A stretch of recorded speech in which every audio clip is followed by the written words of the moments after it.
Welcome to the Ringer Fantasy Football Show. My name is Danny Heifetz. Today I'm joined by Danny Kelly and Craig Horlbeck. And Sunday of Week 6 is over, so we are 1/3 of the way through the regular season, which is crazy. We're going to go through winners, losers, categories, burn book, everything. We're, finally have a Farter Shart drop. Thank you to all the people who submitted them, so we're going to get to that. Hell yeah. But we have to start with Sunday Night Football. The Kansas City Chiefs beat the Detroit Lions. DK, you're shaking your head.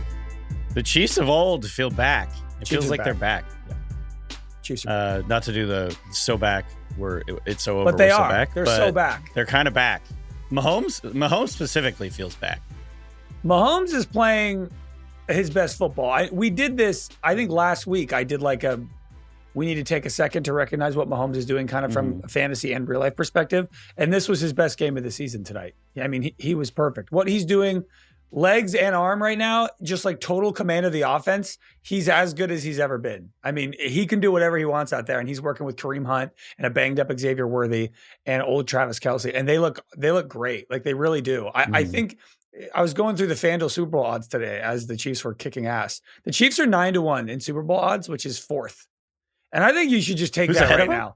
That's like the best bet you're going to get. Like, they're behind the Bills, the Lions, and the Packers. And I don't know, man. The Ravens probably aren't going to make the playoffs. I was going to say, that doesn't make any sense because it's like, is anyone really beating the Bills or Chiefs in the AFC? Like, are you really going to bank on that? It used to be, one of the Bills, Chiefs, or Ravens are going to make the Super Bowl. And now it's like, well, one of them is removed. And now it's just Buffalo. And I think it's going to be Kansas City. They just look great. And I'm having a fucking blast with Mahomes on my fantasy team this year. I was going to say, wonderful. Quietly, he is the QB1 in fantasy as of right now. Oh, wow, yeah. Yeah, 24.5 points per game.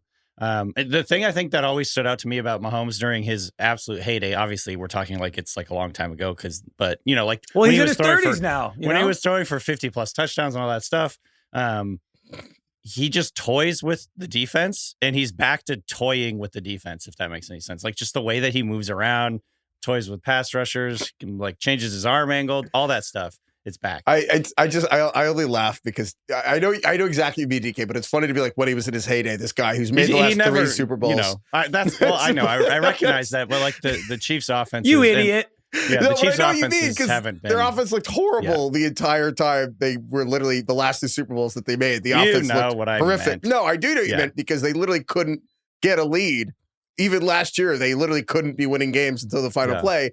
This year, it does look different. I've said a bunch of times where I'm like, but Juju looked faster tonight. Tyquan Thornton, I think, has been solid. Marquise Brown, every now and then flashes like he actually, was the first receiver taken in an NFL draft, which you kind of forget sometimes with Marquise Brown. And again, Rashee Rice is coming back for this team, where next week Mahomes now has actually quite a bit of familiarity now with this weird cast of characters, but it's like Kareem Hunt, Pacheco, like all these guys. I don't know, even left tackle tonight, like Jalen Moore filling in for Josh Simmons. I don't think a swing tackle has ever gotten more airtime. Chris Collinsworth and Tirico talked about Jalen Moore for 20 minutes. Well, between today. that and Dan Skipper, big night for backup tackles, like popping and getting the Collinsworth buzz. Yeah. Yeah, it was a big deal. They paid him 2 years, $30 million to be the 3rd tackle on this team. Do you think you can outdo? And Brett Veach is loving it. Can you outdo Bill and Sal with the Collinsworth talking about Jalen Moore? Like, this guy, he's the 3rd tackle on the team. They're paying him $30 million. Who does that? It's $30 million for a backup tackle. Can we just talk about how hard it is to come off the bench like that and just do that right there? Mike, I could never play tackle. These guys are different. Also, the Chiefs defense played great. I mean, look, Detroit's secondary was beat up. So on the offensive side of the ball, you could argue that it wasn't a formidable opponent. The Chiefs are destroying teams that have been ravaged by injury over and over again. However, on the flip side, I thought that the defense did a fantastic job against Goff and the Lions. Spagnuolo, dude. It's funny that Collinsworth just said the quiet part out loud about Detroit at the end of the game, where he's just like, Detroit, once they have to pass, it's like, man, that's tough. It's funny sometimes where it's like, that's just like, hey, I mean, when they only could. But it's funny because the Lions ran down the field in that first drive, which we can't move on from this game. And that opening sequence still, to me, actually remained the most interesting part of the game happened to be the first sequence where the Lions got to 4th and goal at the 1 and ran I guess was a wildcat bubble screen to Jared Goff. Or an RPO, and they just threw it to Goff, who bobbled Mark Andrews. The audacity. And then caught it And Ramon had an incredible block that Goff somehow was able to bobble and still catch it. And then they called an illegal motion. And I'm not going to lie, I don't actually understand. I actually had never even thought of that. I don't know that rule at all of like what a quarterback's allowed to do out of the motion. I don't actually know that. And that was shitty. A lot of procedural, nuanced procedural things ruining big plays lately. I bet John Morton was really pissed. John Morton, for those who don't know, is the offensive play caller in Detroit. He's kind of just a random guy that no one's really talking about this year, despite the Lions looking exactly the same as they have the last 3 years. But I feel like John Morton was kind of waiting for his moment to call his fun Ben Johnson-esque trick play, and it didn't work. I bet you he's really bummed. Yeah, he ran a hook and ladder today, too. Yeah. On the first drive. On like a first down. They were really feeling themselves. And then that was the whole, and they got like 4 yards on it. It was just the Heifetz. The other thing I wanted to mention, because you kind of alluded to it, with once the Lions have to start passing or whatever, and it's the same with any team. Once you become one-dimensional, it's so much harder to play offense. You have to, and the best way to play offense, and what's made the Lions so good over the years, is they can run and then they can do play action off of the run, basically keep defenses on their heels. That's something the Chiefs are doing now. And this was a big talking point. I saw it on Twitter a bunch, is like, they're lining up, running under center and being very successful under center, and then playing and doing that and running play action off of that, and just keeping defenses off their heels or on their heels. And that's, the Chiefs now, if they have that ability to kind of do both, run the ball and pass the ball, and not just Mahomes. Obviously, they didn't like rack up huge numbers, but the success rate was strong. So yeah, the Chiefs, they're like getting close to being fully operational again. Chiefs are 3-3. Next couple games don't look that intimidating, or at least I think they're playing the Raiders next week. Raiders and then Washington. So I think Craig's right. 9-1. If that's still the line for them to win the Super Bowl, is pretty. Just seems like that'll pay it back. Anything else in this game before we move on? Lions are fun though. I'm not trying to say the Lions. Yeah, Lions are fine. Not trying to discount them.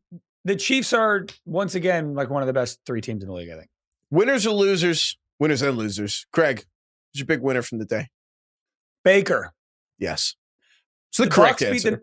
It's the Bucks beat the Niners 30-19. This game was a bloodbath. Both these teams are super injured already, and they came in and they both lost like their first or second best player mid-game. Like Fred Warner had a horrible foot and ankle injuries, probably out for the season. And then Ibuka on the Bucks hurt his hamstring, was out the second half. But this game in general, Baker is just the best. I didn't watch How I Met Your Mother, but isn't there a whole like crazy hot scale thing where it's like, if you're crazy, you need to be that hot to accommodate for the craziness? Baker is like the craziest and the hottest at quarterback right now. I honestly don't know if there's ever been a quarterback that has exuded the spirit of football more than Baker Mayfield. He's the quarterback embodiment, the human embodiment of smelling salts. Yes. You just watch him and you're like, fuck, that is awesome. Like if you had to make like an 80s football movie and you had to craft a character to play quarterback, it would be Baker Mayfield. And what's incredible everything he does. You don't have to change his name either. No, Baker Mayfield's perfect. It's a great name. It's rare you get a combo of somebody who's this fun and crazy, but also really good. Like he's probably the MVP of the league right now, but he's also like his antics and his personality and all that stuff is so infectious. The play of the day, in my opinion, was the 3rd and 14 in the third quarter, where he basically drops back, looks like he's going to get sacked like 10 yards behind the line of scrimmage. Ducks under the sack. 2 guys on him, breaks free, and then somehow manages to scramble 14 yards, makes like 3 guys miss, dives over the first down line. He's just the most fun quarterback in the league. He has to be the biggest fan favorite quarterback in the league is Baker Mayfield by a mile. Craig, you are so right that I think over the years there's been a lot of guys that like try and exude his personality, and it's like a little bit forced and or cringe, contrived feeling. Yeah, like with Baker, it's real. There's been so many videos lately coming out. There was one from last week against the Seahawks where he's just talking shit to this guy in the stands and they're in the tunnel. He's like, "We'll see you at halftime. We'll see you at halftime, whatever." So he was like parking lot. He was like calling him a pussy. Yeah. And then like, you're Baker Mayfield, you're an NFL player, and you're just talking to some fan. That's what I'm talking. Like he at the end of the game, he went and found that guy and was like, "What's up now, bitch?" He like ran out of the tunnel. Somebody asked him, they were like, yeah. "Oh, have you kind of like turned up the heat like lately, like this year?" And he was like, "No, I've always been this way. We just weren't good. We like, just the teams labeled I it was on were differently." bad." He's like, "I've always been this way. This is just who I am." Yeah. Did he actually just say, yeah, same shit, different day or something? Yeah, pretty much. He's unbelievable. And I agree. I mean, he probably is the MVP, and also not more importantly or whatever, but more fun. If your team or whatever, whoever that you root for was just like deleted or whatever, and you're like, okay, you get to pick a new team for this season, you would 100% pick Baker Mayfield first. Like, of all the players you don't get to root for, he is like so head and shoulders above everyone else of like, man, I want to root for that guy. Like, he's kind of why fantasy football exists, is because if you have Baker Mayfield, you're like, oh my God, this guy's on my team. yeah. Do you guys remember when I went on that long rant about him ripping passes? I want to pull that up Ripping some passes. point. Just fucking rips passes. Nobody rips a pass harder than Baker Mayfield. He just sits back there and fucking rips passes all day long. And they won the game because Baker completed 17 of 23 passes, 256 yards, 2 touchdowns. And the other play, if that wasn't the play of the game, that was the play of the day, was the 3rd and 14 scramble where and Jim Nantz is like, Baker, no shot. Oh, yes, he does have a chance. But the other play of the day, if it wasn't that, was that long touchdown pass to Tez Johnson that was unbelievable. And that catch was amazing. That was the same. I believe that was the same drive. I think it was because he converted that first down. He then threw it was the like 2 touchdown plays to Tez later. Johnson. And Tez Johnson was talking about how he was like, I'm getting MVP chance. Isn't that weird? And Sterling Shepard's like, he was like, I haven't done enough for that. he's like, it's like the SpongeBob meme. It was like, how do we tell him? It's Yeah. He's like, that's so He's weird. like- They're saying I'm the MVP. I barely played. He's like, so I haven't done anything this earnestly year. like, wow, that seems premature. Wow, I don't know. It's so Dude, Baker's just the best. I just can't believe how awesome. It's just rare that somebody who's this fun is actually this good. And Like the other usually thing, That's the it's like key. a Jameis That's the Winston key. type where you're like, oh, he's crazy. I love watching Yeah. him. But Baker's fucking awesome as well. they're 5-1. They're winning games, and they're all close. But the last thing we have to say about this is the adversity is ridiculous, and not in a cliche way like his whole career. Like this season, John Ledyard posted this. Just for obviously the Niners are banged up too. These are 2 of the more banged up teams in the entire NFC. But John Ledyard posted that for that final drive that the Buccaneers went and finished the game, Baker was out there with a 3rd string tackle, 5th string guard, the 5th, 6th, and 7th string receivers. And the backup running back. There was a couple guys out there that I'm like, I don't really know who this guy is. Tez Johnson, who ended up making a bunch of plays, was a 7th round pick who was like 145 pounds or whatever. Tez Johnson's one of the smallest players in the league. There's another Johnson. It was guy. Cameron Johnson with a K.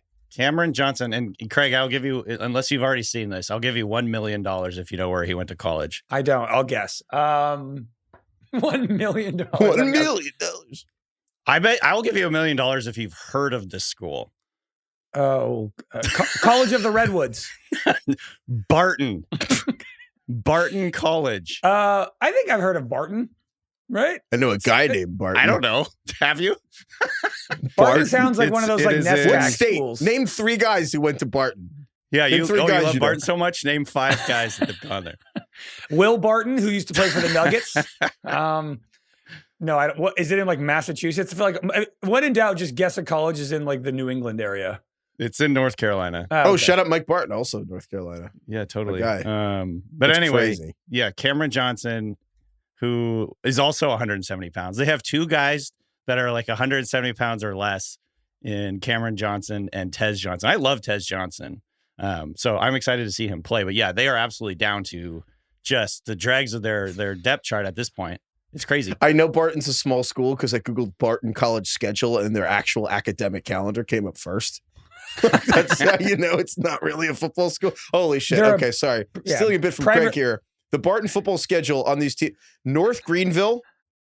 Sure. Delta State. They lost 45-0 to Delta State. Delta State sounds like a TV show college because they couldn't license 100%.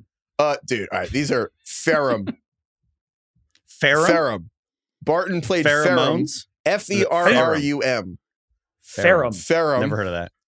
And then sounds like it's a Star Wars ass name right there. This is D1 programs? I don't. D2. I can't. No, this is D2. Certainly not D1. D2. The Ferrum Panthers. They also beat the Chowan University Hawks. CHOWAN. And then they had homecoming. It was just against Shorter. The college name is Shorter. Wow. 105 years of Barton Bulldogs football. Incredible. Shout out to Barton. Email us at Ringer Fantasy. We don't know about Barton. Email us at Ringer Fantasy if you know anything about Barton or Ferrum. DK, who's your winner of the day? My winner is Drake May. Obviously I know Bill Simmons is going to have a long talk about this on his pod too, but I definitely also sound like you're dreading that. No, I'm just thrilled. I'm just saying it's going to be a little repetitive for those who are listening to Bill Simmons' podcast, but that's okay because he is playing extremely good football right now. Drake May is. Today he had 261 passing yards, 3 touchdowns, no picks. Also added 28 yards as a rusher. He led all quarterbacks in EPA per dropback, passer rating, second only to Jordan Love in success rate. Although I did write this down before Mahomes, so Mahomes might have jumped in front of him. Either way, he did all of that despite a 42% pressure rate. He only took 1 sack. And now the Pats have won 4 out of 5. And I know that some of the opponents that they played are not that good, but I mean, in those last 5 games, May has 9 touchdowns to 1 pick. He's averaging almost 250 passing yards a game, 9.3 yards per attempt in that, which is second in the NFL. He's third in EPA per dropback and passer rating, 5th in explosive pass rate. So it's not just dink and dunk. I mean, he's doing a little bit of everything, and he looks really good. After 1 week, Heifetz and I were texting Pat's beat writers being like, dude, is Drake May any good, actually? And now after this, like five weeks later, I'm just like, he looks like obviously a franchise quarterback for them. So that's really exciting from their point of view. My intrusive thought watching this game is that like Drake May is not just good. Like he's great. He might be like really good. Like, yeah, like up there. Yes. I think Drake May is going to be like almost Josh Allen. Like that's where I'm at. Drake May, watching him already looks to me like he's on that path. Drake May looks like he might leapfrog Burrow and the Bengals as like joining the Lamar Ravens, Josh Bills, Chiefs, Mahomes tier in the AFC. Obviously, Mahomes almost kind of gets his own tier because he's actually made Super Bowls and the other guys haven't. But I mean, Mahomes-esque, Josh Allen-esque, whatever you want to call it, the flip Drake May had to Travion Henderson, where he ended up getting a first down, was one of those where I was kind of amazed a rookie could have that poise. That was amazing. But the other one, the holy shit play of the game, honestly didn't count. It was the deep ball to Diggs that Diggs was called for offensive pass interference, which was pretty ticky-tacky. But that ball it looked fake. It was so perfect and beautiful, and it was just amazing. All 3 of Drake May's touchdowns were 20-plus yard throws under pressure. Plus he had like another one that got called back on some phantom-ass call. I was going up against him in fantasy this week, and it felt like every drive he completed a 50-yard pass. Half of them were called back, but I couldn't believe how good his deep ball was today. I mean, he couldn't miss. Well, yeah, like Craig, you mentioned like your intrusive thoughts. Like I've always compared him and think of him in kind of the same mold as Justin Herbert. There was a couple of plays where my intrusive thought was like, whoa, the way the ball jumped off his hand on those deep balls, and it was just like a perfect spiral and high velocity. I was like, damn, kind of reminds me a little bit of Herbert. Yeah, I mean it's hard to. I mean, there's a lot of really good quarterbacks, so it's hard. I mean, you can Josh, Mahomes, Lamar, Burrow, and you're already at. It's like, can anybody break the top 4? That's would be pretty difficult. But right now, I know you have Herbert. I'm kind of like, if you're restarting right now and you have to draft quarterbacks, I don't know. He might be like 5th. Drake is really high because of the age, but I actually think the more interesting question is, you have to win a game next week. Who do you take? Mahomes is obviously first, I think. But like Lamar is out, right? Joe Burrow's out. Like they're not healthy. Like right now, I see. Okay. You have to win a game next week. Who are you taking? I feel like it's Mahomes. I feel like it's Josh. I think Herbert. Baker. Yeah. Dak. Drake May. Like Drake May is really I don't know high. How high Drake May would be, but yeah. Dude. Also, every Patriots receiver looks the same to me. Like they're all out. Everyone's like 8, 6, or 5. They're all like 5'11". It's like they're trying to trick the defense by making everybody look the same. It's like they all have the same single bubble letter and they're all similar heights. The font on all their names is crazy. Yeah. Yeah. I'm like, I don't know who's catching passes. I can never tell. They got a good system over there. I just do know it's not going to Travion Henderson. That's what I do. Yeah. Dude, Travion Henderson had one of those moments today. It was such an ick where Drake May was rolling right and could have really used Travion Henderson to go and block a guy directly or run a route. And Travion Henderson, Andrew Callahan at the Herald called it a Madden glitch, and it really did look like he just kept shuffling like it was a drill. He had no idea Drake May was there. It was a huge ick. Did we That burn was him funny. last We week? 'Cause did. We're doing it this week. I was going to Okay, say we okay, should good. burn him again. I was like, oh, wait, we already burned Travion Henderson. I agonized Refried. over who should I Refried. start, Hassan Haskins or Travion Henderson. Turns out they both suck. The answer is but- always neither. Or I didn't have any other options. anyway, yeah, Drake May.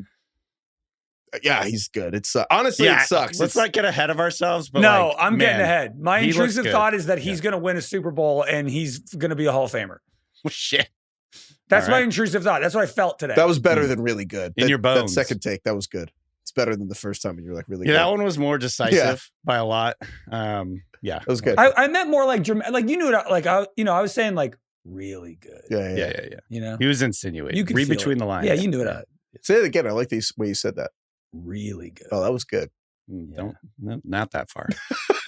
It's too much. Now you do too much. DK, any other winners? Yeah, the Aaron Rodgers DK Metcalf connection is a winner. Okay, And fuck yeah, DK. Cook. This is something that I doubted in the offseason. Sure. They all because did. They all did. I kind of doubted Rodgers in general, and then I doubted that Rodgers would like DK Metcalf because DK Metcalf kind of like, he Personally. does his thing. No, not like personally, but just like on the field. So professionally. And man, there was one play today in particular where Rodgers hit a back shoulder, or it was like a deep throw down the sideline, and he snuck it in the only place like he could have put it down the field like 30 yards, and it just like softly settled into DK Metcalf's hands, like 30 yards down the field or whatever it was. So I'm very impressed with their connection this year. Like DK Metcalf is consistently making pretty big plays for him. He had 4 catches, 95 yards, and a touchdown today. Steelers easily handled the Browns. So yeah, I just wanted to capitulate a little bit there and give Craig some credit for all his Aaron Rodgers faith during the offseason. That connection in particular looks pretty strong. Rodgers is a man of faith, and now so am I. No, Rodgers' arm to me can still do everything he wants it to do. There is nothing that is limiting him from like a strength and accuracy perspective, despite his age. Like he can still make any throw he wants. He also had really impressive scrambling stuff today. I think he looked better as a scrambler today. And I think people forget that was like the hallmark. It wasn't just Rodgers' arm talent. It was we kind of all getting all tizzy about Mahomes, but like Rodgers was just as good moving outside the pocket probably as anyone has ever been ever. And he had flashes of that today. It doesn't always have to be like a 10 out of 10 amazing, but he just was making stuff. He didn't look at any point like he was like 41, 42? Yeah, I think 41. He did not I think look it'll be 41 today at various times moving out of the pocket. He didn't get Sometimes sacked. he does. I know, The but Steelers, he didn't get sacked today against Myles Garrett and the Steelers' young, crappy offensive line, which I thought was super impressive. I think it was underrated that last year was the year after tearing his Achilles, and this is the year after the year after. And it's like, I think it still applies, even though you're 41, 42 years old. He does look better because he's had a year of recovery now under his belt. So, Craig, what was that play? I'm trying to remember. I'm trying to picture it. There was a play. I don't think it was completed, but he put it into the back of the end zone or something like that. And you texted us about it. There was he made an incredible throw that I don't remember if he actually completed it or not. But it was I think you're talking about the touchdown to Connor Hayward, I think. Oh yeah. That was great. Across his body, back of the end zone, Yes. it was an unbelievable throw. Yeah. And the weird tight end stuff that Arthur Smith is doing is really working. They're using Darnell Washington really smartly. Oh my God. Jonnu Smith, Freiermuth, Connor Hayward. It's all these just big tight ends running across the field, and Rodgers is bootlegging and hitting all these guys. And Metcalf is basically a tight end. They're all just these big trucks that they get momentum. And Darnell really Washington is a freaking wagon, man. Yes. He's out there. He looks like a tackle. That's he really what basically they're is. doing. It's kind of what Yeah. the Bills did last year with the 6th offensive lineman. It Yeah. works. If Collinsworth got his eyes on Darnell Washington like Jalen Moore, he'd be freaking out. Imagine what Collinsworth learns about him. My winner is really simple. My winner is the New York Football Giants. Yeah. Oh, Heifetz. Jackson Yeah. Dart. We buried the lead Cam here. Skattebo. I know it was Thursday. A buddy of mine was like, I sprinted to your podcast on Friday morning because I thought you guys were going to talk about the Giants, and then he realized we recorded Did before. I But not text you did. multiple times? Topper? Drunk Heifetz. How many times did I ask you guys to do it? And Drunk Heifetz really wanted I was to drunk do and I Topper. wanted to fucking record at the top of the Heifetz show. and I spoke on the phone. It was midnight his time. He was walking home from a bar. And we were talking about Jackson Dart. I He was like, dude, Craig. He was like, the Giants are better than the Eagles. And I was like, I think they are. I think you're right. I was disbelieved. Heifetz was on one. I had so many people reach out to me and be like, Heifetz is really having the night of his life. I did. My honest to God review of that Giants Eagles game was, I think I actually forgot that football's fun. I had you forgot that this is the whole point. Enjoyed watching. I had not really truly enjoyed watching my team play football, like start to finish for a football game in years. Like I literally that Giants Vikings playoff game was unbelievable. And that is the world grinds you down, Heifetz, and he's back. I can't tell you how much fun I had watching this game. I was absolute disbelief. I don't even know where to begin, but actually I exactly do. Jackson Dart and Cam Skattebo, I wouldn't trade them for the world. Certainly not Ash and Genty. Like they are, if Baker is number one in the most rootable, lovable players of the season, I think the Dart Skattebo combination is clearly second. They have emerged. Skattebo 3 touchdowns. Dude, they're bizarre. Nuts. They're so weird. Like I can go through the bros of all time. Skattebo, like there's the stats, blah blah. Like he was number 2 running back this week in fantasy, had 3 touchdowns, 110 scrimmage yards. I don't even care. They're booping each other like pit bulls and barking. Yes, that was. I'm assuming you saw the same tweet. Then somebody was like, they communicate like pit bulls. Yes, like they do. They just grunt at each other. Crazy people. They're insane. Skattebo is the best comp I heard. Jordan Renown at ESPN had this great story. Called him the Tasmanian Devil. Yeah. I don't know how we went through the whole draft process without talking about this, but Cam Skattebo, the story went big this week that Cam Skattebo's mom told the story that when Cam Skattebo was a kid, he would put on his older brother's shoulder pads from football and he would run into telephone poles. It's just like, it's so believable. It makes total sense. And that's how you know he's crazy. Stopped doing it. He's crazy. You hear that and you're like, totally tracks. Like he's concussion proof because he is a concussion. He's a human he can't concussion. get one. Also, he already has. He is one. Dude, this is like, I'm probably like overthinking this, but he has the thickest neck I've ever seen in my life. Also, like a very weird head He's shape. like Mike Tyson neck. Yeah. Unbelievable. What's that, dude? It's like, it's insane. So the funniest post I saw all weekend was someone was like, so if Cam Skattebo got concussed, like how would they know? Oh, God. That's that's what I'm saying. He's literally concussion proof. The friendship that they're the most like 21-year-old morons that are just like they're like giant. I don't. I sent you, Heifetz. I sent you the text that was like, it was like a picture of Dart and Skattebo after the game, like posing for the camera, and it was like me and my boy after we crushed 59 beers and talked to 0 women. It's unbelievable. Dude, the posing. Dart goes in the tent, and it's like Skattebo runs into the tent to check on him, and they shove him out. And then like Dable's like circling, being like, "What's going on in there?" And he's getting letters from the league. By the way, is 100% in this crew. He really wants to be. Dayball's like, "You guys want to go to Sizzler, catch some grub? Call me. God bless." Oh my God! It was honestly just absolutely blissful. That's just Tasmanian devil-ass running back we have, and then Dart is just good. Dart, if anything, I'm actually mad at Dable because he fucking loves Dart so much, and I'm like, can we just stop getting Dart hit?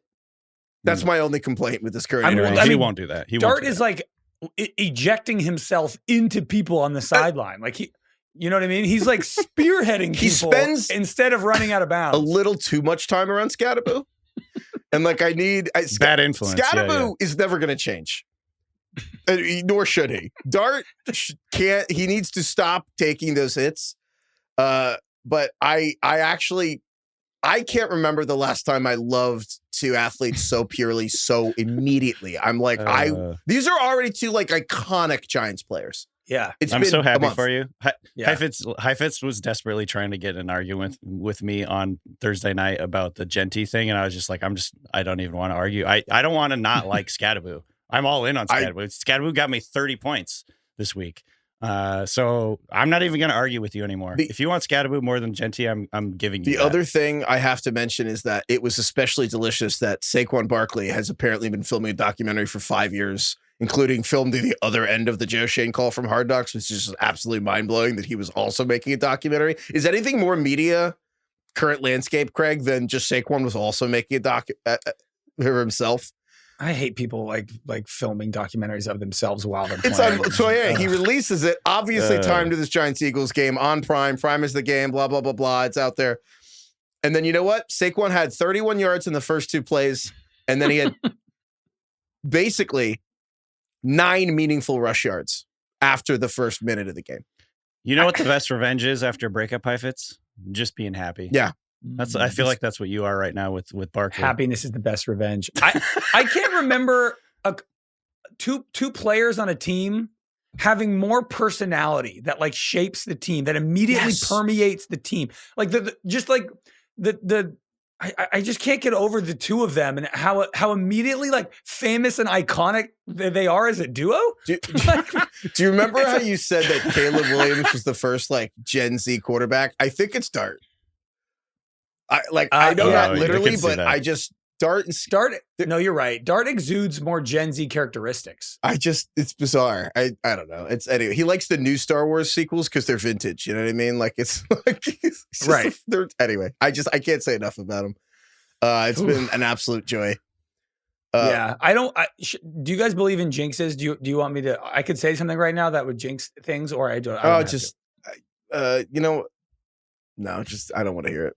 You don't want it? Okay. Actually, I was going to pretend. He's like, actually, do not say that. No, how fucking dare you?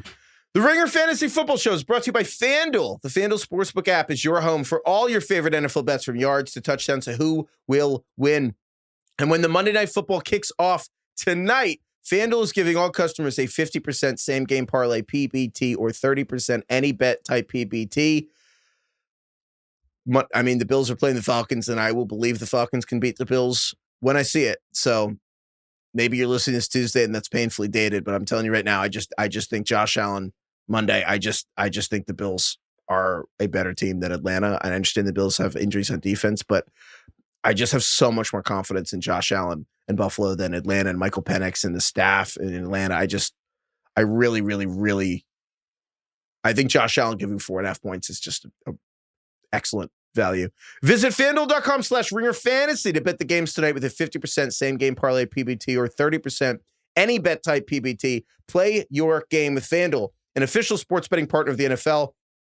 Must be 21 plus and present in select states, or 18 plus and present in DC, Kentucky, or Wyoming. Opt-in required. Rewards are non-withdrawable. Restrictions apply, including a bonus and token expiration. Leg requirements and max wager amount. See terms at sportsbook.fanduel.com. Gambling problem? Call 1-800-GAMBLER or visit rg-help.com. Call 1-888-789-7777 or visit ccpg.org/chat in Connecticut. All right, Oppenheimer, player who went nuclear this week, DK. Jackson Smith-Njigba. Question. Do you think he has ascended to being a top 5 receiver in the NFL right now, like full stop? I do. He is having an absolutely insane year. I've always liked JSN. I liked him in the draft. I was so excited when the Seahawks got him. I don't think I ever at any point was I like, he's going to be one of the best receivers in the NFL, like league wide. I thought he was going to be a very good receiver and probably pretty productive, but he has done so much more already than I ever expected. He leads the NFL in receiving yards right now, 696. He's on pace for nearly 2,000 yards receiving. Obviously, he's probably going to taper off and not hit that, but he is literally on pace for 1,972 yards. He's averaging 4.5 yards per route run, which is an absolutely absurd number. You split that number in half, it's still an elite number. He has been incredibly efficient.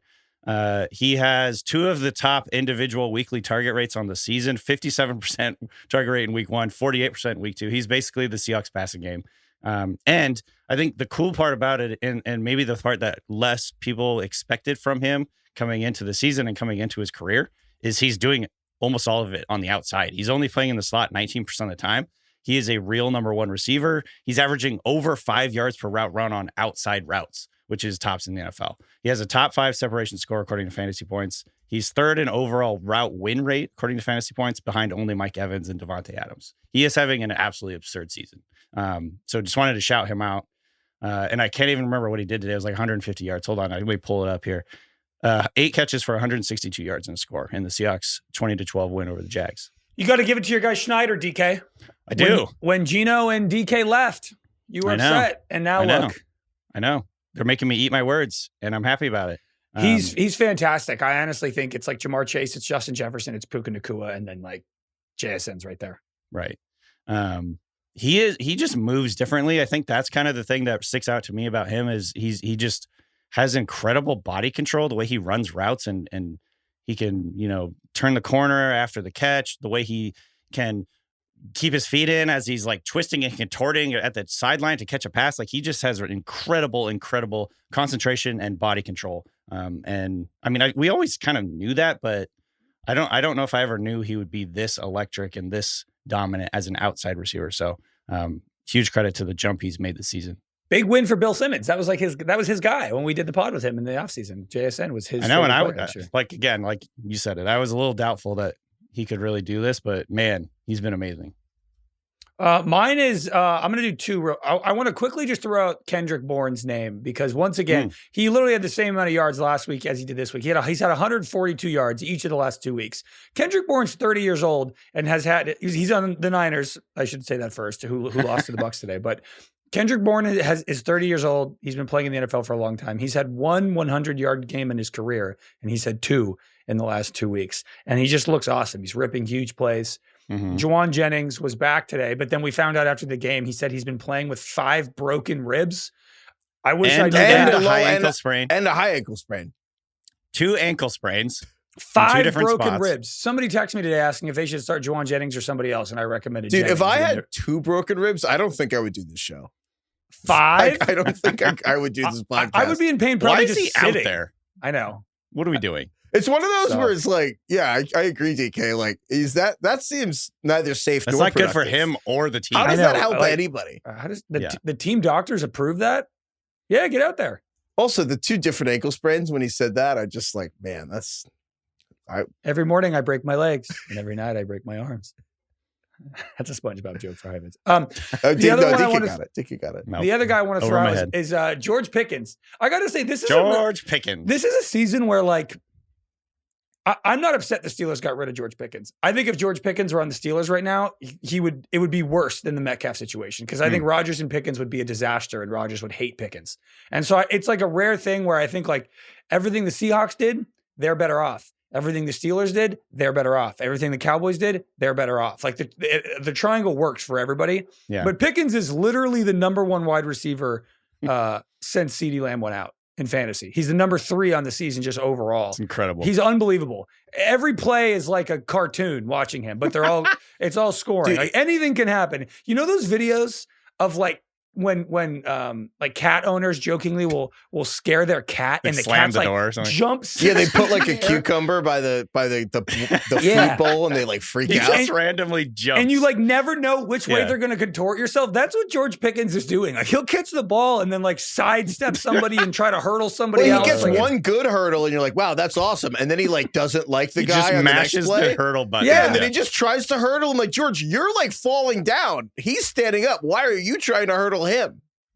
He's having a blast. The cat image is so fucking great. Dude, that's the thing. So funny. Cats freak out. Just all of a sudden he's just like, It's like tinfoil. It's like he's counter. getting like it's like he has a shot collar on and we don't know it, and he gets zapped sometimes.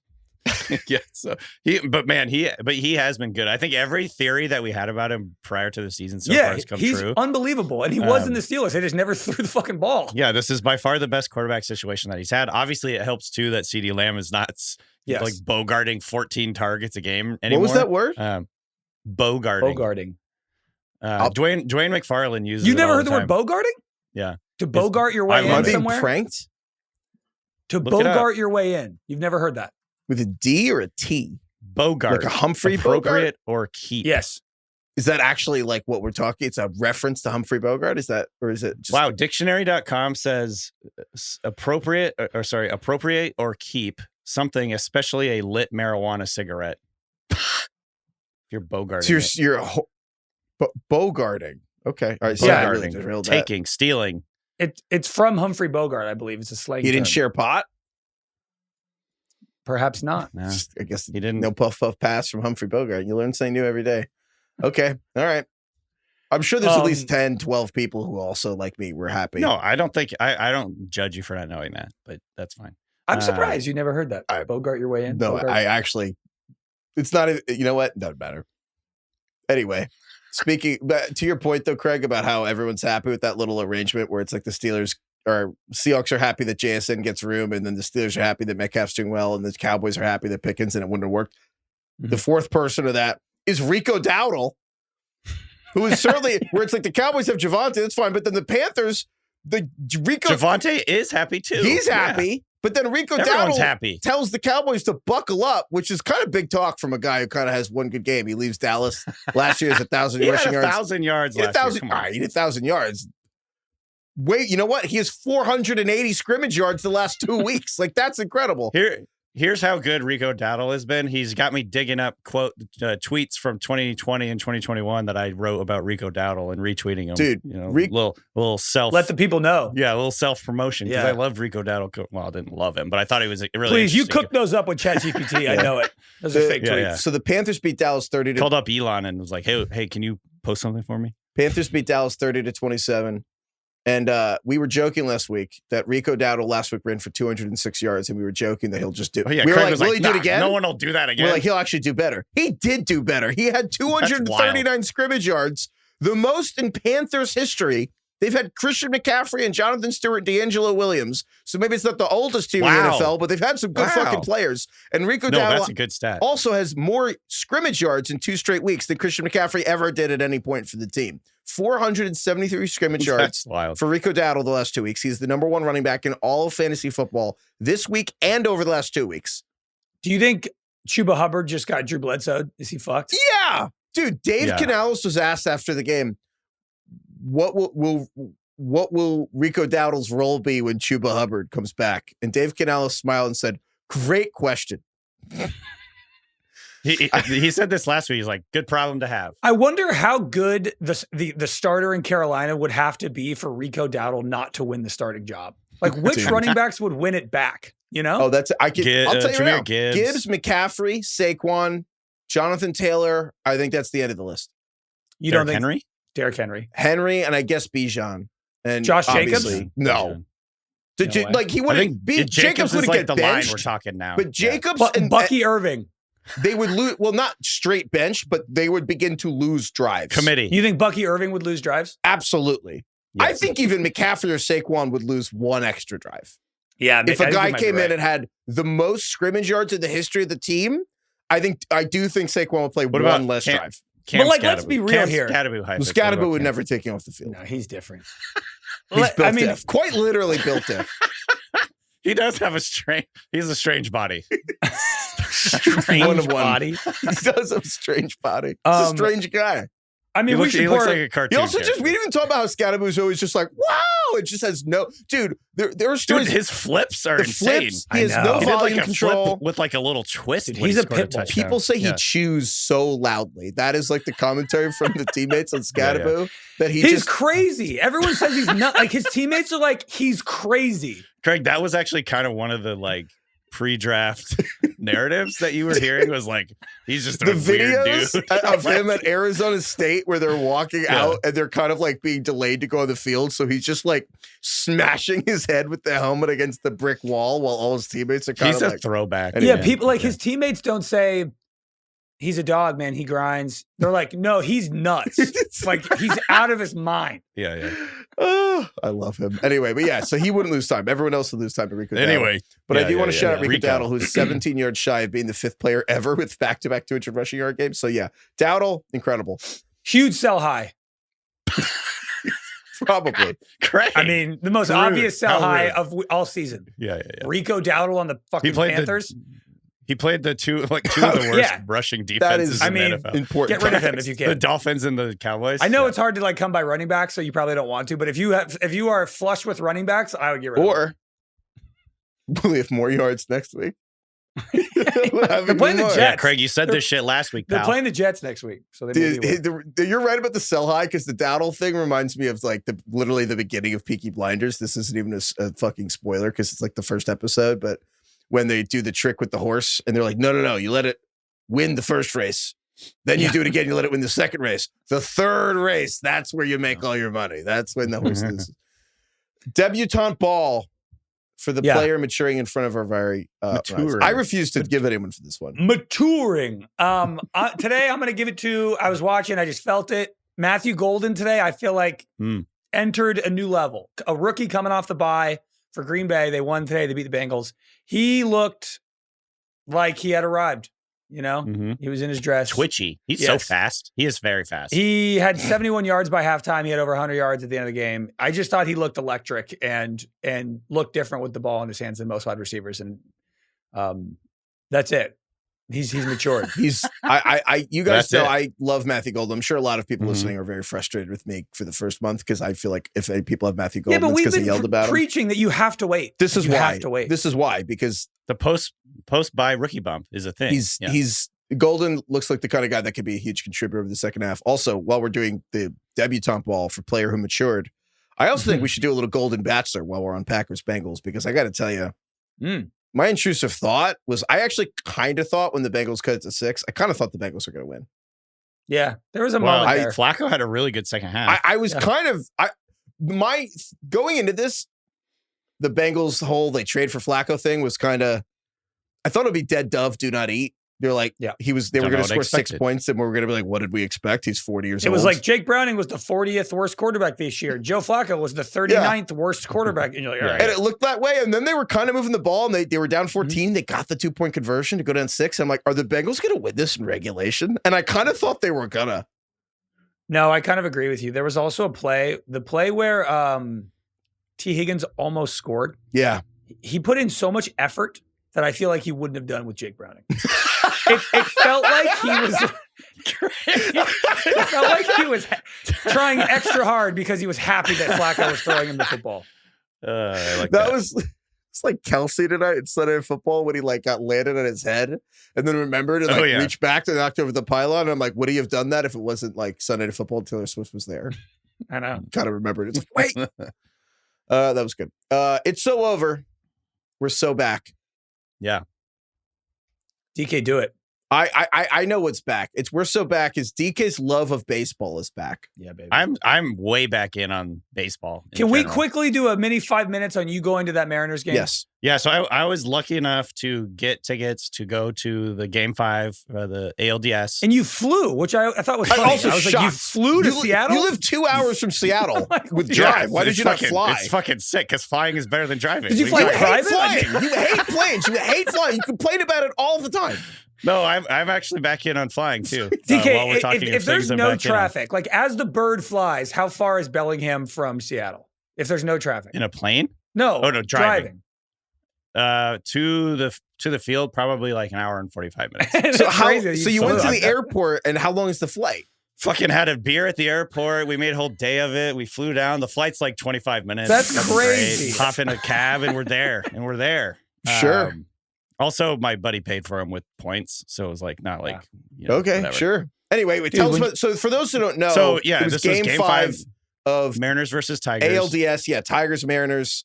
Yeah, and I mean the Tigers at Tariq Skubal pitching, who's like, I mean, the best pitcher in baseball. And the Mariners, you guys hadn't won a playoff game in 25 years. And he fucked us up too. He had 13 Ks in like 6 innings. Faced 18 batters, struck out 13, which is fucking preposterous. Why'd you take him out? I was wondering that. Like, the nerds like, oh my God, he can't face the order 3 times. I'm like, he struck out everybody. Anyway, it ended up being, it went 15 innings, and it was basically the best playoff game in at least a couple years, but that was one of the better playoff games I've ever seen in baseball. I mean, it'll go down immediately in Mariners lore for sure in terms of like one of the all-time great games. Obviously, it was a decisive game. Sent the Mariners to the ALCS, which they won, by the way, in Game 1 in Toronto tonight. Which go M's. But you stayed all 15 innings. Oh yeah, we missed our flight back. If you left during that, are you fucking kidding me? We missed our flight back. Oh, too bad. I guess you got to take a break. Oh my God! It's like, oh God, well, I guess we got to go to the airport. I guess we have to grab an Uber.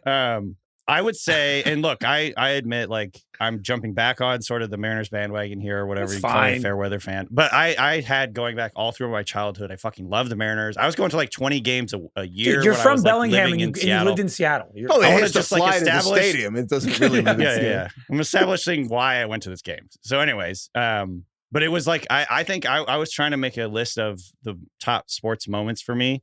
And I don't know where the Sonics come in here because they won some games in the finals. But this was, I think, the fourth best sports moment for me. The Seahawks winning the Super Bowl, number one. Seahawks winning the game before that, the NFC Championship game against the 49ers, the Richard Sherman tip interception. And then the Seahawks winning the NFC Championship game over the Packers, where they had that miracle comeback. I think those were my first three. This would be number four for me. I don't remember 95 vividly enough to like really put it in that top, because the Mariners had a legendary run in 1995. But man, I was talking to Jack Sanders about this. Like, postseason baseball just hits differently. I think postseason baseball is like one of the best products, especially, and I know this is going to probably rankle some people, but with the pitch count or with the pitch clock, like it speeds everything up. It's like so fucking intense. Every at bat is so intense. It's true drama. I actually think the most underrated thing that's happened in all of sports in the last 5 or 6 years is that they just totally fixed baseball. And they changed all this stuff. And baseball is the hardest sport to change the rules in anything. And they changed all this, and everyone in like 2 weeks into the new rules was like, yep, this works. And this baseball fucking rules. And also Ryan O'Hanlon, who used to work here at the Ringer, and said to me in 2018, he just offhand literally at the water cooler was like, yeah, if baseball had the football schedule where you played once a week, 18 times, and just single elimination, it'd be the biggest sport in the world. And then walked back to his office, and I was like, and I think about that every time there's an elimination baseball game, where I'm like, it is crazy. You could probably say that about every sport. The football just has the best schedule. I mean, the scarcity is the reason why, I think half the reason why the world moved toward what football has to be schedule wise. Yeah. But that Mariners game, DK, was crazy. This 15 innings. Oh my God. It was so amazing. How long were you there? How long were you in the stadium?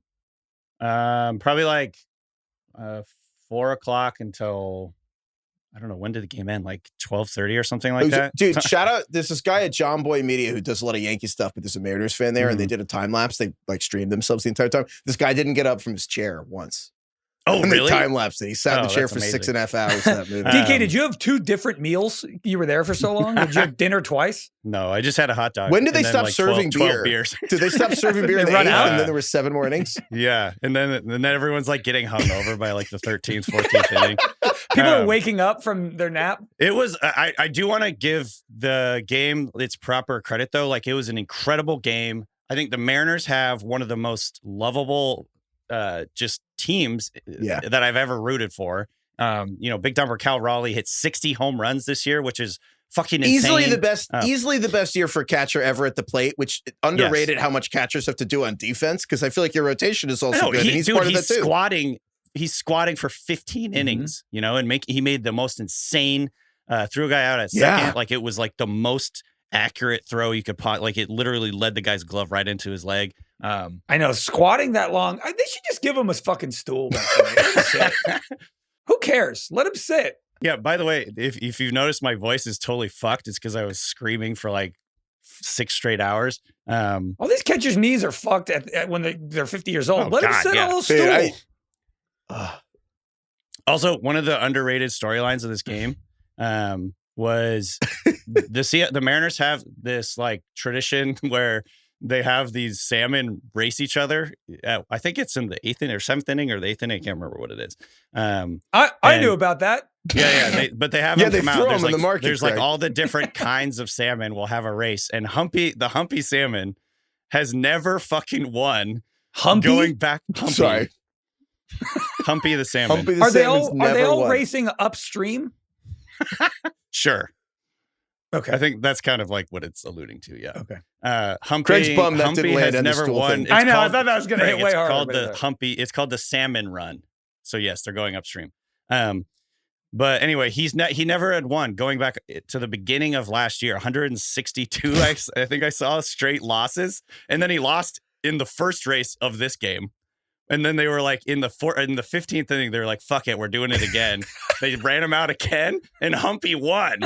He got over the hump. It's so fucking funny too, because I saw this on Reddit. There was like a camera fixed on the Mariners dugout during the fucking salmon run race in between innings, and the Mariners are like losing their minds. They're like all like cheering and shit for fucking Humpy. That's awesome.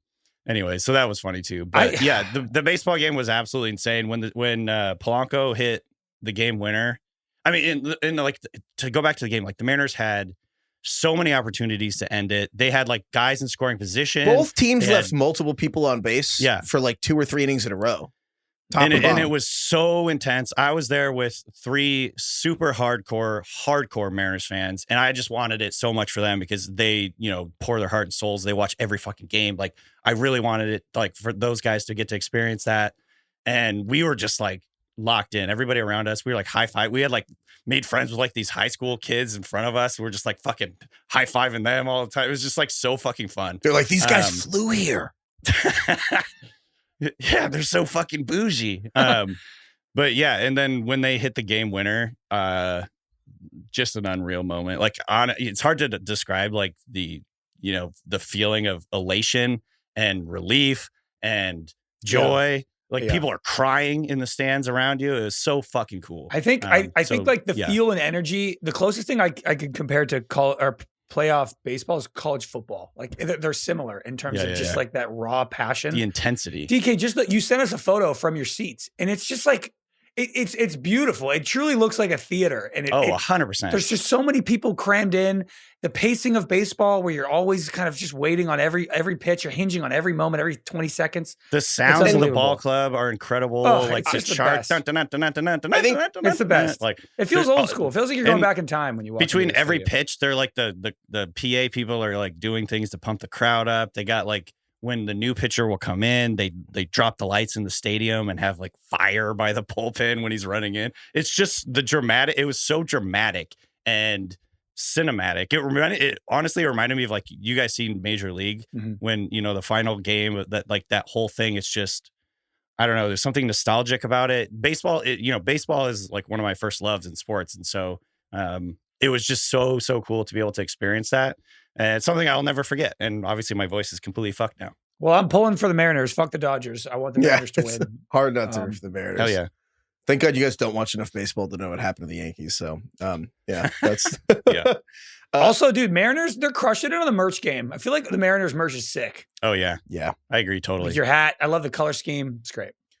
I need a new team. The A's are moving to Vegas. I got to. You're allowed to get off the A's. The A's have fucked over. You totally have a pass. Honestly, just root for the Mariners. The A's don't literally deserve their fans less than any team in pro sports. I agree. Like, I'm out. John Fisher, I can't support that guy. Sucks. Jump on, man. Jump on the bandwagon. No one's done. Should I do it? The Mariners. This is the first ALCS appearance for the Mariners since 2001. It was the longest drought, right? Or of any they had the longest drought of any professional team to make the playoffs, which they snapped a couple of years ago. And then this was their first this ALCS year was their first 24 years or something, right? Yes, first ALCS in 24 years. Plus, I think first home playoff win in 24 years. Wow. So, yeah, I mean, in Seattle, people love the Mariners, and it's like been a really hard relationship, honestly, with them because there's been years where they've basically just admit they're just in this to look competitive, but not actually win the win the playoffs or win the World Series. They're, and there's all these variables, and they were just middling for so long. They didn't make the playoffs for 20 something years. And so, yeah, it's like, I think the vibes were out of control. Good. There was actually like, after we got outside the stadium, there was like a band playing Nirvana, Smells Like Teen Spirit, and everyone was just losing their minds. I was like, this is the most Seattle way to celebrate. It's so funny. But yeah, it was great. I also like rooting for cities who get stripped of teams. Like, that's why I root for San Diego, because they've lost so much and all they have is the Padres now. So I root for the Padres. And same thing with the Mariners losing the Seattle losing the Sonics. I always try to root for those cities. Yeah. All right. Well, we'll be a baseball pod for the duration of the MLB playoffs. It's so over. We're so back. I have to say, I think this is multiple weeks in a row, but I think it's so over for Miami. It's just so over for the Dolphins. The vibes are out of control. Bad. I don't want to take away Chargers at a cool end of game play. That was also maybe a play of the day was Herbert. Herbert having that crazy spin out of his sack, throws to Ladd McConkey. Ladd McConkey makes a huge play, sets up the game-winning field goal. Jim Harbaugh said after the game, "I'll think about that day burned in my brain. That play burned in my brain until they put dirt over me in my grave." Great. Do you think who's more obsessed with their quarterback, Harbaugh or Daboll? Harbaugh, different types. Harbaugh wants Harbaugh. It's like a long-term thing. Daboll's like a short-term thing. You know what I'm saying? And I think Harbaugh, it's kind of like a spiritual thing, and I think Daboll, it's kind of like a physical. Yeah, thing. it's yes, absolutely. Want to go to Sizzler, catch some grub? But having said that, frankly, the entire Chargers-Dolphins game has been overshadowed by Tua saying after the game that asking a question about what's wrong, why you guys 1-5, and he's like, it starts with the leadership. And he said, we have guys showing up late to player-only meetings, guys not showing up at all to player-only meetings. And frankly, that one exchange is going to overshadow the entire game. Tua is also the captain. He is the leader. It's so funny to see how players react to this too, who on one hand know what they're talking about, and on the other hand just totally have no idea what they're saying. But it's funny to see like Andrew Whitworth saying, this is really embarrassing, that reflects on you. And then Dan Orlovsky just immediately being like, good for Tua. This is good that he's doing this. And it was just funny to have like simultaneous like players like that. I have a lot of respect as being like totally opposite opinions. Attitude reflects leadership. That's the Remember the Titans attitude. Quote. Well, and that's the question is, did Tua do that thoughtlessly being he just shared something that shouldn't be shared? Or did he do it thoughtfully saying that he has tried so hard that this is actually needs to be aired out publicly to embarrass people? Or did he just kind of share something that really is actually a reflection of his inability to herd the cats? I don't know. That's, I think, what will come out in the wash over the next days and weeks is whether it was calculated or actually just really poor. But at the end of the day, they're 1-5 and they suck. And this is the end of the regime. The McDaniel, he's not going to survive this season. There's just too many things going wrong. He's going to be a sick offensive coordinator somewhere. Yeah. Like Kellen Moore. I think that with the leadership thing with Tua, it just lands weird coming off a game where you threw 3 picks, right? 100%. Like, just choose your timing. That's just like, you know what I mean? You don't have to bring this up at a game where you arguably were the reason they lost. Well, maybe he didn't show up to the players only meeting and he's calling himself out. Right. You know, I just think it's like, he didn't remember. That was Tua, the joke everywhere that they're having him and he does. Yeah. Ew. With Tua, to me, it's just like, look, I don't know what he's like in the locker room. I don't know what the level of respect his teammates have for him is, but the optics here are really bad because he did not play well. And he hasn't really played well, and they're a total disaster across the board. No one wants to hear from the guy who through 3 interceptions that people aren't coming to player-only meetings. Right. Like that just, is, read the room. And again, things get clipped. Like people don't forget. He probably acknowledged that in like an answer like 10 seconds earlier that did not get clipped for social media. So any other, Craig, who else is so back? We're so back, Derrick Henry. This proves that I don't know anything about the NFL and nobody knows anything about the NFL. The Ravens lost today, 17-3 to the Rams. It was kind of, it never felt like they had a shot. And yet, Derrick Henry, who couldn't sniff 40 yards with Cooper Rush, has 90 at halftime. Looked great. There were holes everywhere. He ran for 122 yards today. And I don't understand how going into a game where Cooper Rush is the quarterback. Cooper Rush had 70 yards passing today and a pick, got benched. How does Derrick Henry rush for basically 130 yards in a game against Cooper Rush? A game where Cooper Rush is the quarterback. I don't understand, but he did and he looked good. So, but honestly, but then the flip side was that sequence at the goal line where they ran him at the 1, didn't get it. Then like, screw it. Mark Andrews can push the ball. No. They ran, I had this in worst play of the day. They ran a Mark Andrews tush push twice, first and second down. Didn't work. Then they give it to Henry. Didn't work. Stuffed at the 1. 4th and 1. 4th and 1. Also has to be said, the Mark Andrews tush push, it was ruled forward progress, but the ball popped out. Yep. And I love Mark Andrews, and I got to tell you, running out of, I just. Why are we tush pushing Mark Andrews? Why? Well, I think why are we tush pushing Derrick Henry? Excellent query, Craig. Excellent query. What I don't the know fuck? the answer to that. Well, they have Derrick Henry pushing Mark Andrews, and I'm like, shouldn't you have Mark Andrews pushing Derrick Henry? Wouldn't that make more sense? I can't believe that. I was in awe. I mean, I think the answer is Mark Andrews probably took a snap at some point, but you're right. Like, that's dumb. Whatever. Or just hand it off to Derrick Henry, although he can't get 1 yard. No. He can only get 10. He can get 10 or negative 2. It's weird. Honestly, Derrick Henry, when they really do need the 1 yard, he seems like one of the worst running backs in the NFL. Now, honestly, though, I think was Brady announcing that game, kind of nailed it. They pulled a guard at the goal line, and the Rams just kind of destroyed him. But overall, I don't know. Brady hates pulling guards running in the red zone. He does. Yeah, he said that a couple times. Yeah. So Anyway, the Ravens are 1-5. Since the current playoff format started in 2020, one team has actually done it who went 1-5 and then made the playoffs. Do you know who? Since 2020. Since 2020. Was it Washington in 2020? It was. That team was that was that Heineke? Yeah, honestly, Taylor Heineke should have beaten the Bucks. It was crazy how close. And then the Bucks, was that the year the Bucks won the Super Bowl? I think it was. Yeah. Taylor Heineke genuinely was really close to beating that team, which is so funny. We're going to keep rolling here. But first, this episode is brought to you by American Eagle.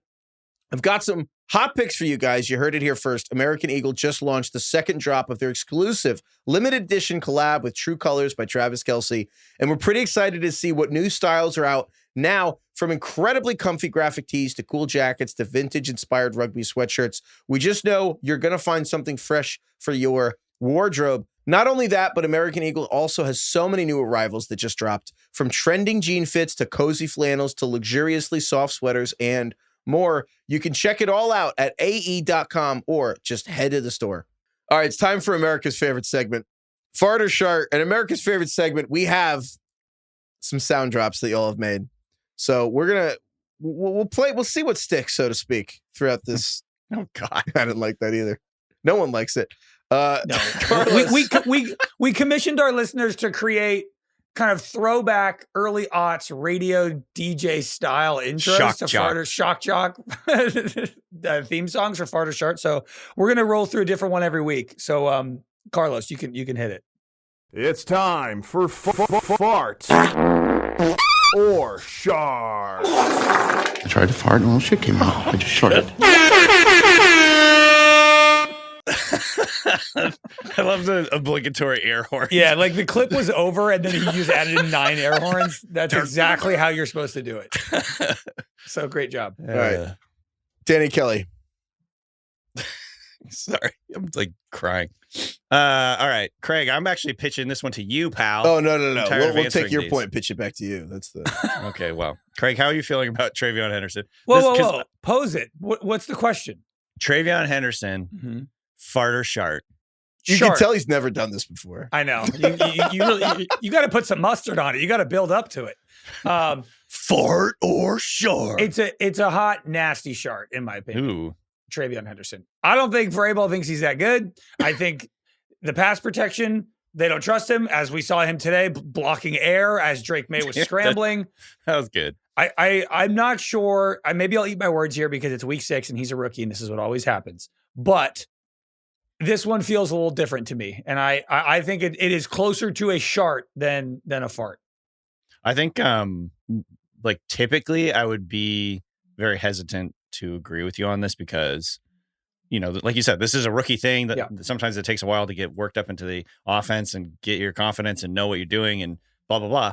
But the fact when you say I don't think Vrabel likes him, that worry just sticks in my head. I'm like, I don't know. That does worry me because Vrabel is, the guy. I mean, in the past, I was joking about how much he hated Treylon Burks, like Ron Kidd died thing when they traded AJ Brown so they could get Treylon Burks, and he's just never let Treylon Burks live that down. I just think the resume's tough. The starting running back on this team is, I would say, a league average running back in Ramondre Stevenson. He leads the NFL in fumbles lost. He had 13 carries for 18 yards today, Craig. The other running back tore his ACL, and still they won't commit to him. Ramondre Stevenson is going to be the goal line guy, I get, all year, it looks like. And to me, even if Travion starts playing a little bit more, I don't know if it's going to be enough. Maybe he'll end up being a guy who'll get you 10 points a week in your flex. Maybe. But I'm willing. I mean, he's been farting for 6 straight weeks. At some point, you're going to leave a stain. Skid marks on the season. Craig. Yeah. Any Fart or Sharts you want to inquire about? Yeah, Daniel. God damn it. Travis Etienne, the running back in Jacksonville. Mm-hmm. A guy whose career was going, okay, I would say. Nobody really thought he in the Ramondre Stevenson camp, kind of a league average guy. Right. Week 1 through 4 this year, first month of the season came out so hot. 3rd in the NFL in rushing. Liam Cohen fixed the running game in Jacksonville like he fixed it in Tampa Bay with Bucky Irving. Travis Etienne, league winner. One of the best picks you could make in fantasy. The last 2 weeks, he's 24th in rushing yards in the league. He's gone from 15 fantasy points a game down to 7. Do I panic? Was he always mediocre and this was just a hot month?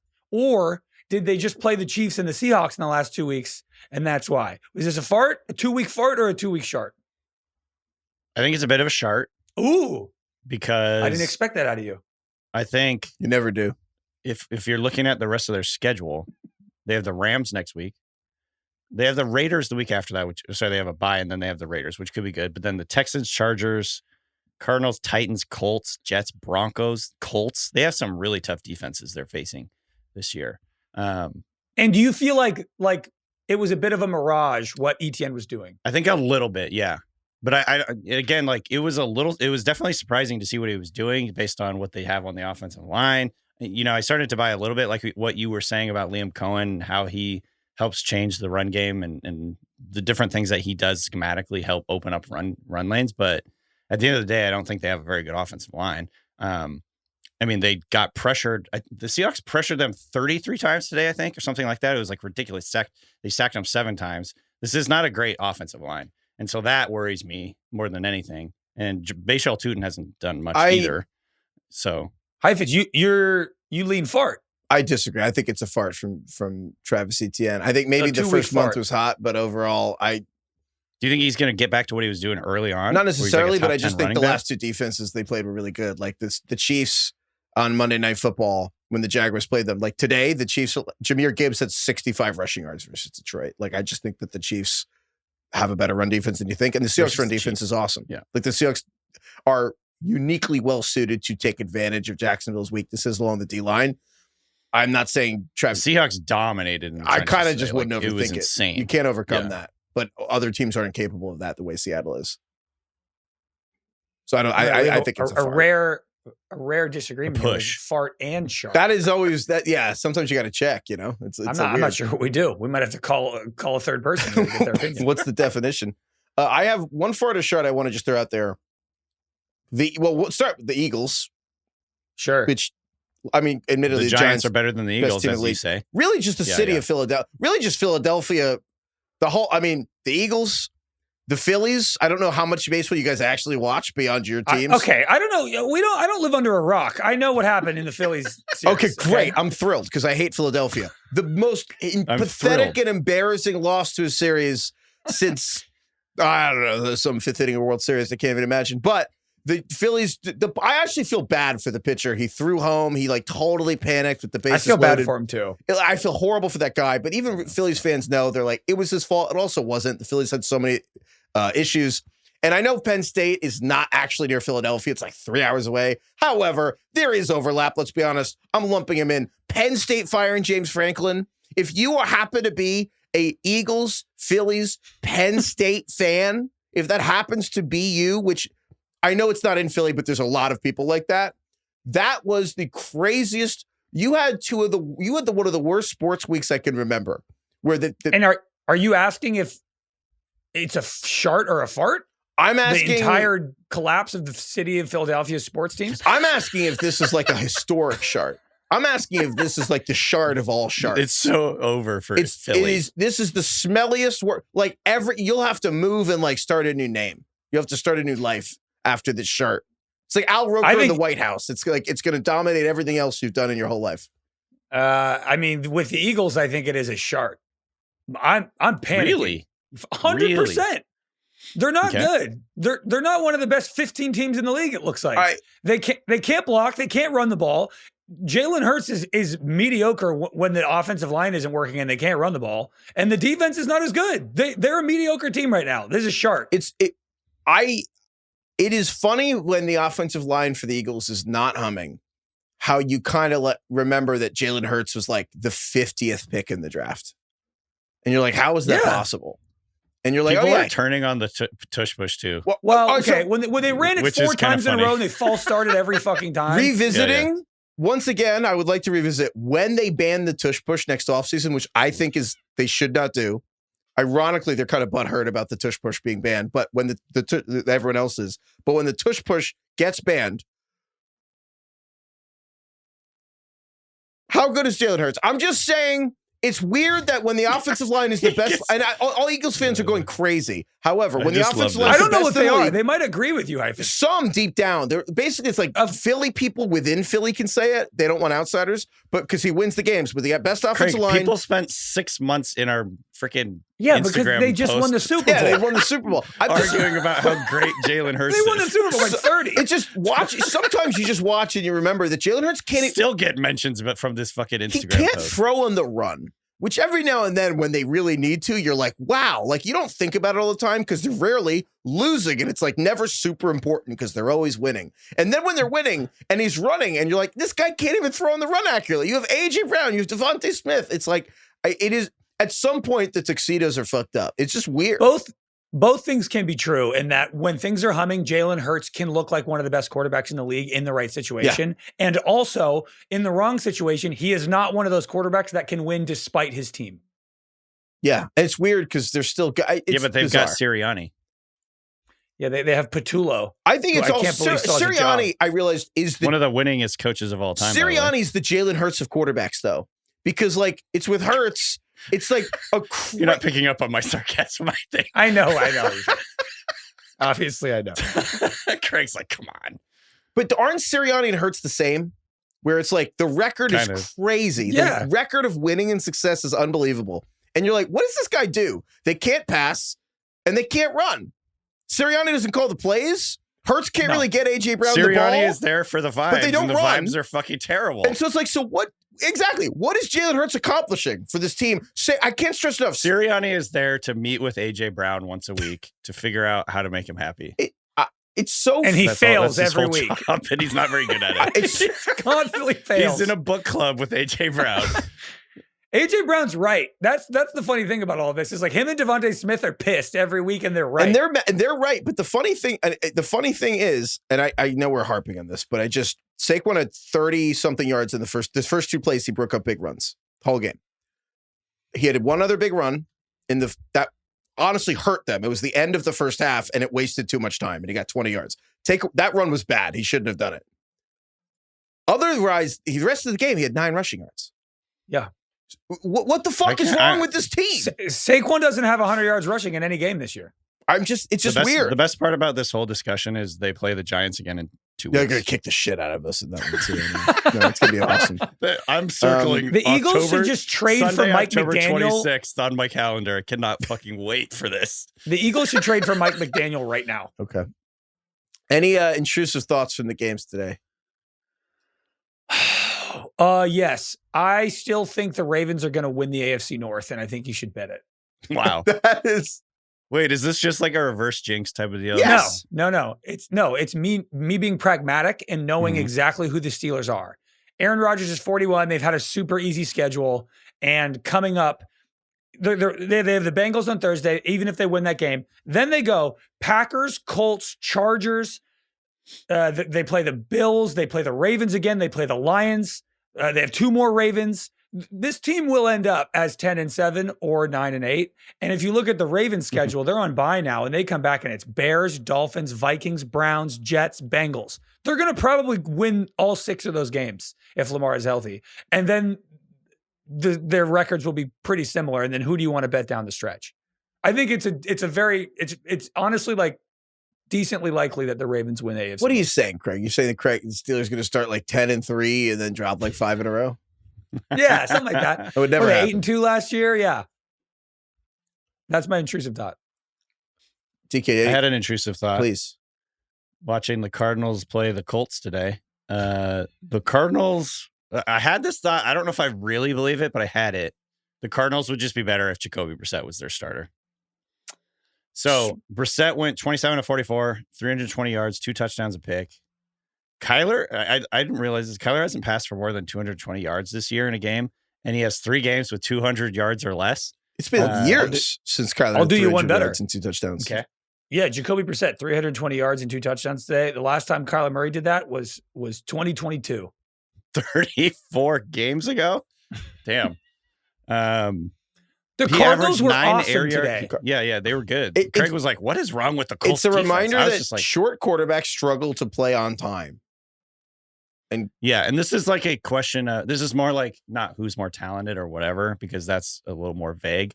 But who runs the offense better? I think you could say Brissett might pretty clearly do it better. I don't know. Obviously, I think if they kept Brissett as a starter, probably things would go downhill pretty quickly, and then he'd end up looking bad. But as you see with a lot of backups, but I don't know. That was what I had that thought today. He was 9 air yards per attempt. He was pushing the ball down the field. He's throwing it over the middle.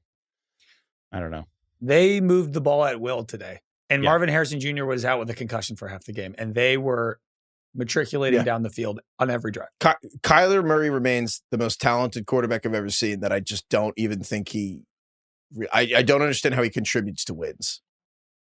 I don't know how else to say it's like, you can't run a regular offense with him, which is, I think, a big issue, obviously. Any other intrusive thoughts? Yeah. I don't think Xavier Worthy's that fast. Okay. For a guy who has the fastest 40 time ever, I don't think he's that fast.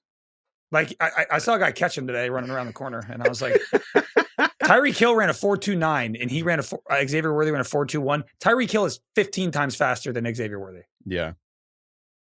Xavier Worthy is fast, not explosive. I think that's the intrusive thought of the year so far. I just don't think he's that fast. He's not that fast. It just doesn't look that fast. I know he's got an ankle injury or something. But he's a shoulder injury. Oh, didn't he also hurt his ankle last week? Yeah, but it's funnier if he's a shoulder injury. Yeah. He needs the shoulder. You got to move your arms. Yeah. You just watch him. I'm like, this guy doesn't look like the fastest player in the league to me. Play of the day. We went through this. Baker's 14-yard run, 3rd and 14 was awesome. By the way, I want to add something to that. Baker this year has rushed for 9 first downs on 3rd down, which is first in the NFL, tying Jalen Hurts. Wow. And Jalen Hurts are fake. Right. Do you really call a tush push a run? That's bullshit. No. It's a push. It should be a different stat. He's not running. He's falling forward. All right, we'll stop shitting on the Eagles now. He's like doing like slip and slide. Yeah. Any other plays of the day here? I think we hit them all. The Baker Jamar Chase's touchdown was sick. Yeah. I want worst play of the day. I think George Pickens' second hurdle has to be there, but we have to. I think the worst play of the day has to. The worst play of the day was actually the worst warm up of the day. Something happened today that I don't know. I'm not aware of having ever happened before. Charvarius Ward, the cornerback for the Colts, collided with the tight end during pregame warmups and got concussed and missed the game today for the Colts. And somehow, against all odds, this was not the worst injury the Colts suffered in pregame warmups, because Anthony Richardson broke his orbital bone, which is your face. And I quote, the Colts announced that, quote, Richardson was doing warmups with elastic bands when a mishap resulted in him being hit in the eye, end quote. Jeez. And he broke his orbital bone. Let's not focus too much on what actually happened to Anthony Richardson and just remember that 2 players got hurt warming up. I can't believe that. I've never seen that. Did he? I feel like a physical therapist recommends that you move to bands when you don't want to get hurt. You know, bands are the one thing you do when you're like, this is safe. Here's the thing. You know what I was thinking? I thought about this a lot because my first thought was, this is a lie. Someone punched him in the face. And this is a cover. Right. Like he got in a fight. And then I thought, and I was like, you could come up with something way better. If they were lying, they would have. And they're like, hey, you want to get punched, or do you want to tell the world you broke your face doing band work? You'd be like, tell them I got punched in the face. Yeah. I ran into a door. I had 2 different leagues, people with Anthony Richardson and Dynasty, put him up in the trade block when this story broke. And for that reason, I'm out. How do you do that? Like, when like you're stretching like a rubber band too far and it snaps back and stings you? Could that break your face? Maybe it broke. Like the handle hit him in the. I have no idea. How do you do that? It's like Kyler Murray with the ball. The band has to hit you so hard to break your orbital bone. I don't know. That's crazy. When Shane Steichen read this, the Colts coach, the press conference, the reporters were so shocked that they asked him all the follow-ups. And I actually have never, I actually think the reporters could tell that they felt bad for Shane Steichen after they got over their shock and they kept asking him things. And he kind of, I could tell Shane Steichen was also just like, dude, I don't fucking know, man. Like, I have no idea. I have no idea. Like, I just, anyway. I just thought of Dennis Allen's hatred for Kendre Miller. Just came to mind. It's like, so kept over. getting hurt. He's like, fuck this guy. Any other worst plays of the day? I guess that technically that was a warm up. Wasn't even a play. Cam Ward had a horrible fumble. It was one of those where like nobody was touching him. He just lost the ball. What is with the rookie quarterbacks doing that this year? He's done it twice. Dart did it. Guys just trying to make a move and just dropping the football. Yeah. It's just like sheer panic. Craig was texting throughout the whole game, the Titans game, about how much they were making him mad. The Titans are so bad. Dude, they suck. The Titans suck. They're horrific. It's like, watching college basketball where sometimes you'll go 10 minutes without a bucket. Like that's what it feels like watching the fucking Titans, dude. It's like a first down is an achievement. There's a famous, I don't even know what this is from, the context. Maybe you've seen this, Craig, but there is like a really long clip where it was like 3 full minutes of a professional NBA team just throwing up the worst bricks you've ever seen. And it was like not cut.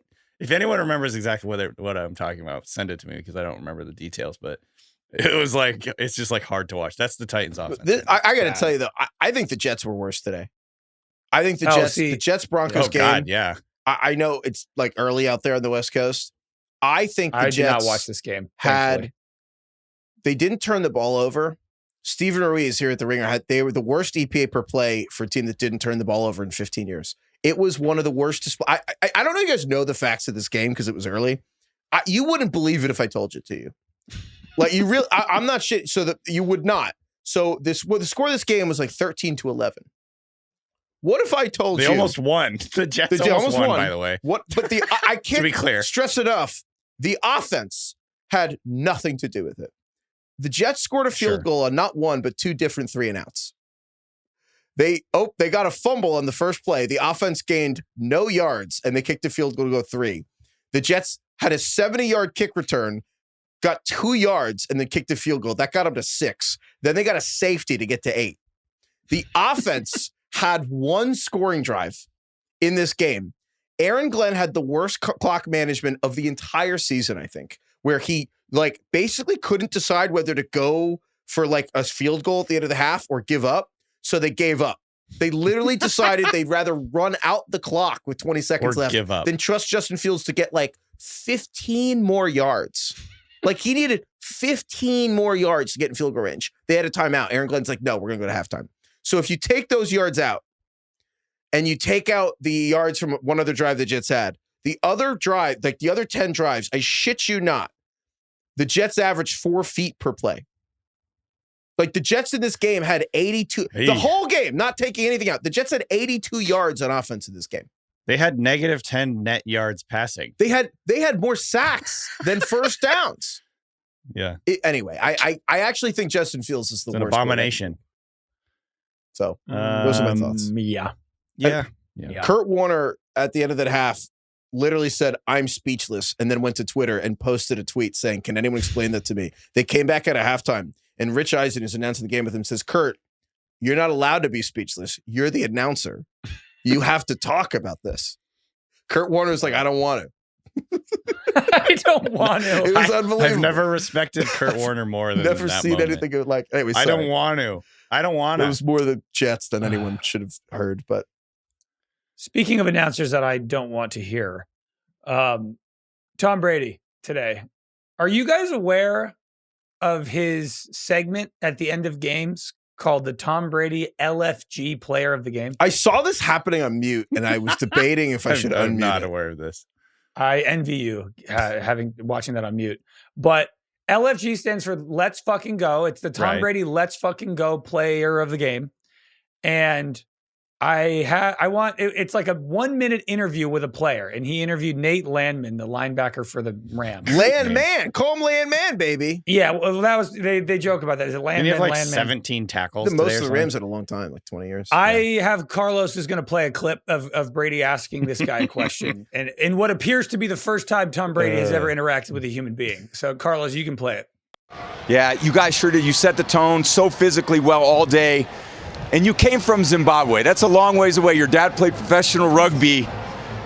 Does that influence your tackling style at all? What's a scrum for us, all of us Americans who aren't used to that? Thanks, Tom. What's a scrum for us all Americans not used to that? Was that his question? Yeah. What's for us Americans? What's a scrum? Zimbabwe. What's that like? Remember when you were in the Beatles? And then I also have the actual the little like sound bumper whenever they get into the let's fucking go thing. I have Carlos cueing this. So this is like the intro to the segment. Carlos, can you play that? Let's go. Why have a segment if you can't say the name? Like having the beep is so weird. Like I like Brady's the only one to me who'd be like, oh, it'd be cool if it's called "Let's fucking go." Like swearing. Swearing's cool, right?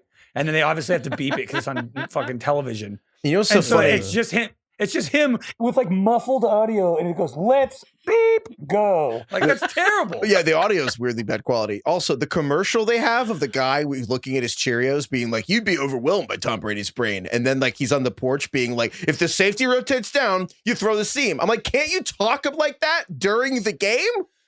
I don't know. Maybe that question didn't translate as well over audio, but when you watched it, it's so stiff and uncomfortable, and Brady's eyes are like super squinty. He doesn't open them. He's like a I don't know vampire. why. It's like whatever alien serum he's injected into his eyelids, they don't allow him to open. It's true. But he's so stiff and awkward.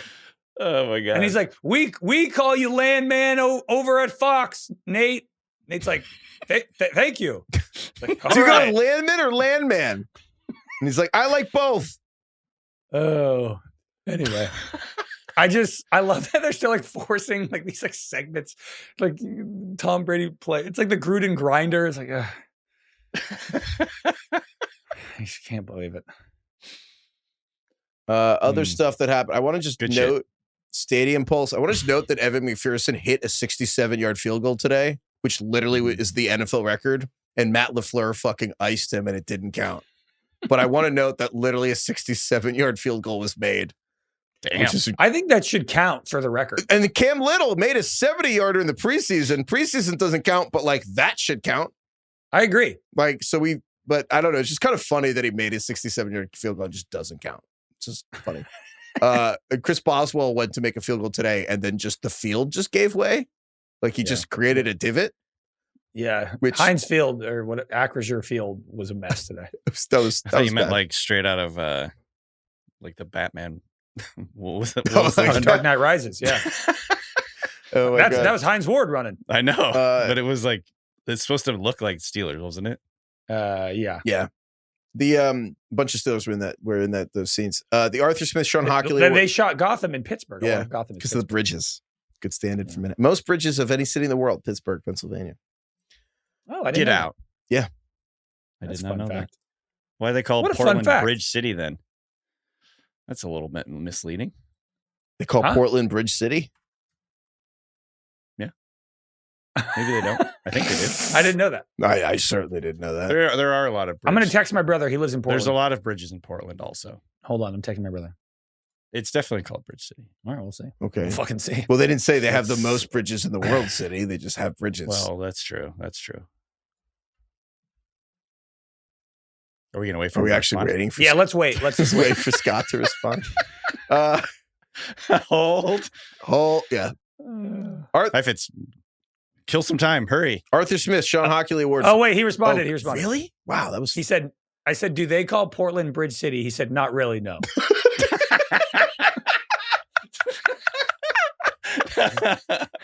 He's lived there for, I don't know, 10 years. All right, fair enough. Ask him what they call it. What they call what? Portland. They probably call it Portland. What do you mean? What's the nickname? Ask him what the nickname is. Dude, does every city have a nickname? Yeah.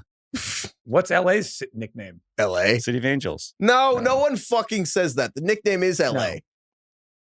Oh, Yeah, if that's a nickname, then I guess, but that's not really a nickname.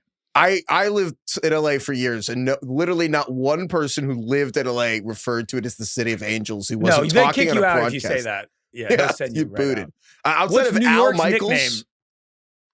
what'd you say? Is New York's nickname the Big Apple? Just- Nobody says Did that. you say the city? No one guess, refers but to no. it as New York. It's just the city. I'm going to the city. Yeah, but you say that about any city. Yeah, but New York, it's different. I call it the Big There's like Apple. a I don't know. 2-hour radius around New York that the city is New York City. See, that's your East Coast coming out because people refer to San Francisco as the city. Yeah, I'm sure. Like the But- Warriors jerseys literally say the city. Yeah, that's fine. And the town, which Craig, is like what about pick the one. town? The town. You can't be the city and the podcast you town. host. Fucking pick one. Town is also like a nickname for Hollywood. Right. Okay, but you also have jerseys, don't you, for the Warriors that said the town? I think so, yeah. But the city ones are like the city by the bay, the city. People refer to San Francisco as the city. So I Yeah. don't think that counts as a nickname either. Yeah. Kai points out the town is Oakland. Yeah. Oh, okay. That makes sense. Marshawn They Lynch used to always stole talk about town. the city town stole it business. from the town. Got it. Isn't Memphis Bluff City? I don't think. I think what we're learning is nicknames These are are for like people who sports don't live reference. there. It's like Tractor Cedo. It's It's like who's actually calling these Derrick cities by Henry- these it's like nicknames? Derrick Henry's like, what'd you call me? I don't think LA has a nickname. I don't think LA counts. It's like By Tet. the way, It's like you Tet know- for you Ted know- McMillan, where people who know him clearly don't say that. Yeah. Do you remember how we were talking about how no one calls Peyton Manning the sheriff? Someone like tweeted at me that said a lot of people used to call Peyton Manning the sheriff. So just wanted to point that out. Today in the Patriots locker room, Will Campbell, the left tackle, was Damn like, it. literally, Will Campbell was like, oh, Drake May was like, yeah, big country. And the reporters were like, oh, they call you big country? Is that your nickname? He's like, no, just Drake calls me that. That's DK with City of Angels in Yeah. LA. City of Angels. And the Big Apple. The big I can't wait. I loved my time going to the Don't Big even know Apple what that to means. visit. It's not a ton of apples. Arthur Smith, Shawn Hochuli Award, coach ref, the pitch you off. Third try here. We talked about the Mark Andrews tush pushes. Talked about the weird calls in the Patriots game. Wanted to just acknowledge the Georgia Auburn insane fumble gate that happened. Good example of instant replay. I watched it and I was like, that's the worst call I've ever seen. Watched it 100 more times and was like, actually, they got it right. So the call was right. But What did also you guys Georgia think played of like the, shit. But spiritually, is the call right if you have to watch it 100 times to figure it out? That that is goes my against rule about Heifetz's instant whole replay. deal. Yeah. But I did have to watch it 100 times because they synced it and I was confused about how they synced it. Okay. But yeah, you're right. Anyway. And then another weird thing here. Shawn Hochuli actually today did call it Bluff City. What? No, that was my Memphis? worst joke ever. No, Okay. What are you talking about? I don't know. We probably Bluff should end the City. show here. Yeah. Yeah. Yeah. Let's go. Wait, we need to burn someone. We do need to Oh burn. yeah, let's burn Yeah, somebody. have you guys prepared to burn? Once me? again, I do. forgot to do So this we part of the burned assignment. Jalen Waddle DK. week 1, Mark Andrews week 2, Isaiah Pacheco week 3, Calvin Ridley week 4, week 5, Travion Henderson. I do have one person. Okay. Jerry Jeudy. What is he Oh, for? yeah. You gonna No, I play think him? that's a great one. He had 13 targets today and did jack shit. Like literally, he's useless. Jerry Jeudy. He's like 45 points in the entire season. He's barely a Rico Dowdle on the year. I thought about saying him before Heifetz, but then I realized no one's actually playing Jerry Jeudy. But that's Is anyone you playing took him Jerry high. Jeudy? You basically there are a lot of players playing really well that you drafted instead of Jerry Jeudy.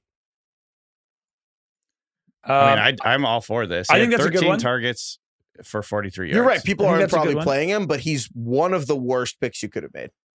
Yeah, the only case is DK's right. Maybe people aren't playing him, so it's like not even a discussion. My candidate was Tony Pollard, who I think is delivering the most flaccid year in fantasy of all time. he is giving you the most milquetoast 9 points a game, and you don't know what to do with him. And today, Tajay Spears basically played as much as him, and I kind of just think it's like he's cooked. And the Titans are I would give it a awful. Pollard because that's fine because people probably it's way harder to bench Tony Pollard than Judy. Like it's so much easier to replace a receiver like Judy than it is to replace Tony Pollard. Because he's like fucking grinding his way to 10 points, and watching it is just like pulling teeth because the Titans can barely get across midfield. The Titans, it's just over. For the Titans. It's the receiver so thing. bad. It's terrible. It feels like a miracle when the Titans get to the red zone and then they don't score because Cam Ward just drops the football. So it's like I have a running back on the worst team in the league, which is just one of the most awful fantasy experiences you can have. Yeah. All right. Yeah. Tony Pollard. You convinced me. Sorry, Tony, but I like you as a player, but I can't take it anymore. The Titans are the hardest watch of any team right now. We have now by far. burned 2 Titans. So the first double of the season. There we go. All right. Thank you, DK. Thank you, Craig. Thank you, Kai. Thank you, Carlos. Thank you, Ronak. Thank you, Austin. Thank you to all the fans of the Seattle Mariners game. And thank you to everyone for listening. Do people say M's? Go M's? Is that a thing? Okay. Go M's. I didn't know that. Goms.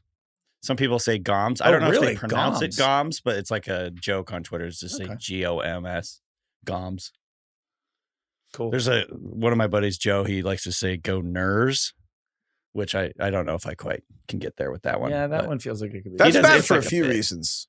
Yeah, one that of which feels is like it like could be that's twisted. goners. Which for a team that exits the playoffs famously is pretty terrible. It's kind of stupid. No, but there's an apostrophe, so it's all right. Yeah. Goners is really funny. Goners. I say Goms. Yeah, that's Goms. probably better. Thank you, Lord. Goms. Lord. Thank you, Cisco. I was trying to decide. Someone told me to do Megan Trainor because it's all about that bass with Big Dumper, but I went with Cisco instead because he's got dumps like a truck. I actually don't really I don't know follow anything. what I'm talking about. Like because ass, you don't know like bass has you don't know the thong song apparently, which is one of the biggest songs of all time. thong song is by Thong. Cisco. I didn't know that. Come on. I didn't know it was by This is- Cisco. To I me, know the this is thong like song. this is borderline. Cisco, not knowing what SIS. Hanson is. QO. Yeah. What's So that? in my world, this is borderline. You like Heifetz not knowing what Hanson was. I mean, I know the song, obviously, but I also, when you said Cisco, I actually just spelled it like the company. I kind of was like, Me blank. too. Me too. Logistical solutions. Do you guys know the thong song or not? I know the Like, have you thong heard it? song. Yeah, I've heard it. I couldn't have spelled Cisco if my life depended on it. Sing it. I actually know. I forget about it. Tell me how it goes. She got dumps like a truck. Thighs like what? No, I'm not going to do the whole thing.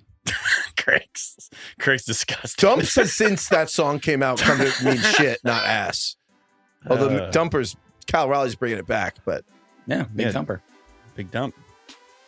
weird When he to hit his say home run she today- got dumps like a truck. Big dumper. He does have a huge ass. I'll give him that.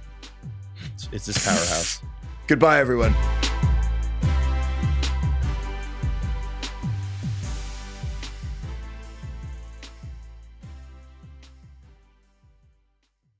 Must be 21 plus and present in select states. For Kansas, in affiliation with Kansas Star Casino, or 18 plus and present in D.C., Kentucky, or Wyoming. Gambling problem? Call 1-800-GAMBLER or visit rg-help.com. Call 1-888-789-7777 or visit ccpg.org/chat in Connecticut or visit mdgamblinghelp.org in Maryland. Hope is here. Visit gamblinghelplinema.org or call 800-327-5050 for 24/7 support in Massachusetts or call 1-877-8-HOPE-NY or text HOPE-NY in New York.